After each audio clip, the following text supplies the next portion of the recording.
This is going to be a demonstration slash tutorial video about the training center in Atlantica, how to get more kills in it, and how to use that to make money.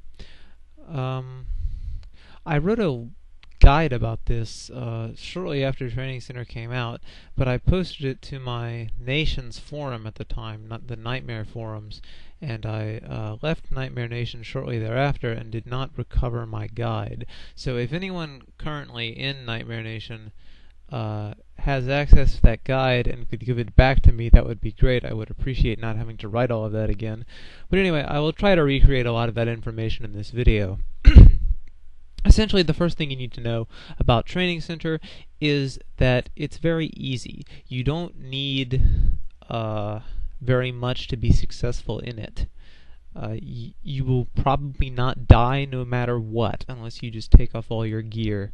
But I mean, I assume you have some experience with it because you're watching this video. So let's talk about more specifically what you should do. The first thing is that you should disable at least 3, probably 4 mercenaries, and the reason you do this is for AP regain. If you look up mercs on ADB, for example, this is ranged mercs, you'll see they have a +% after their action power. That is the percent that they gain for each empty slot in the formation. So if you have 5 mercenaries, there's a much better chance of getting more activations on the first turn than if you have 6 or 7 or 8 or 9. And if you use, the other thing you'll want is for all the mercenaries you're going to use, you'll want earrings and necklaces that add the most possible AP for their level. See, AP mod 5, AP mod 2. So that's very important. And let's look at what I have here. I have Sheriff, Vampire, and Patriot. And as you can see, they are the 3 multi-target hitting ranged mercs with the highest AP regain.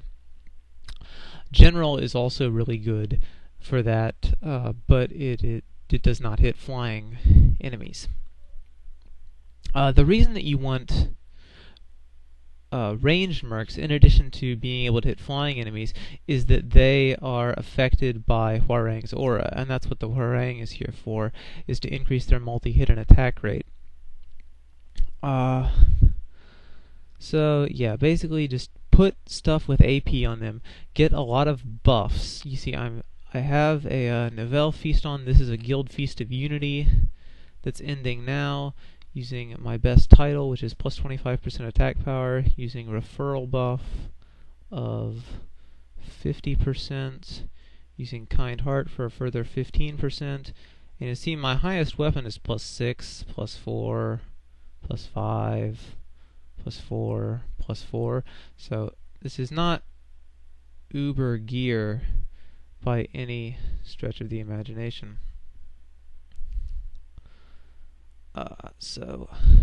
And the other thing is that you'll want to hotkey the mercenaries you're going to use to probably 1, 2, 3, 4, and 5, because those are the closest keys to... See, I just messed up because I had my hotkeys wrong. See, and I make you 1, 2, 3. Okay, and that's right. And you'll notice that I'm skipping turns here. That's because looting. It wouldn't change the number of turns I would have to loot, and the looting animation adds time to it. See, you only loot if there are, depending on whether you have a bot or not, 5 left or 6 left, or if it's going to bring it to that number. For example, now this turn I killed 5 of them and left 2 of them alive. Next turn I'm going to kill these 2 and not loot, because I would still have to loot a turn after that anyway. Like, even if I had looted there, I only had 3 and there were 5 dead, so I would have had to loot this turn anyway. So it would have wasted time, my mercenaries running up there to get that. And that is the other reason you want ranged, is that they only have to run up there when they loot instead of when they attack. And a further reason, something else related to that, is that you'll notice how I have my mercenaries all in the front of my formation. That is so they don't have to run as far to loot, and that just shaves a little bit of time off. You'll notice I don't have my main or my Hwarang hotkeyed. Actually, I do. Okay, but see, you do 1, 2, 3, 4, 5, and you just do that in the order that you're going to attack in. So you don't have to bring your mouse back to your formation to click, and eventually the game will just catch on, and they'll start activating in that order if you do it often enough. Let's see.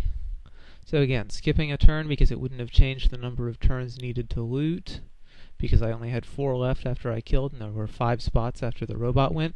And ideally, let's talk about mains. It may seem that cannon main would be best for this because it hits 5, but actually gun main is the best for this because it has slightly higher AP regain, and it doesn't matter if you hit 3 or 5 actually, because it doesn't change the number of clicks you need. Like if I killed these 5, I would still have to click this one and click this one to kill it. So gun is actually superior, and when dual sword comes out, dual sword is going to be by far the best because of its plus AP specialization. So that's going to make it so that every single turn you get activations on all 5 characters that you're using. You'll notice that when I don't kill all of the enemies, it's usually because, as happened here, I only got 2 or 3 activations instead of the full 5. Dual sword will mitigate that problem when it comes out, which is why I plan to change to it. Yeah, and empty your JP before you do TC unless you have something good in there. At level 150 there are 6 different things that can drop, not counting the very rare necklace drops from non-bosses. That was also true in the 140 range, but I think that's the same loot tier actually. And you notice me changing GC there on my alt. That is just another thing you can do just to keep it moving without having to go back and waste time. To change GC, you can have just someone's alt sit in town, someone who can comfortably dual client without it slowing them down. Yeah, I think that might be about it. Well, I think after 5 minutes of this, and I average around 700 kills. My record back when I was gun main was 941, I believe. It's very rare for me to not get at least like 650. That requires some major lag or disconnects. Usually around 700. If it's a good run, 800. And you know, you can get no Nix boxes, or I think the most I've ever gotten in a run was 11. So, and you can make $1 billion from the JP, or 1.5 billion, or you can make 300 million and lose money on the feasts. But actually, you wouldn't quite lose money on the feast, but between that and GC, I would lose money on that. But anyway, you see, it's been 5 minutes and 10 seconds, and I have 63 kills. That's fairly usual. Every 10 minutes, about 120 to 140 kills. So yeah, there's no reason that anyone above 120 really should get less than 500 kills in TC. And hopefully this is something of an example for people, because I hear people who are like level 140 getting, you know, like 400 kills in TC, and it just boggles my mind because they're missing such an opportunity. I mean, this is how I got the level cap, and this is where most of my money comes from. I would say more of it comes from TC than TBS, honestly. So yeah, I'm gonna end it right there.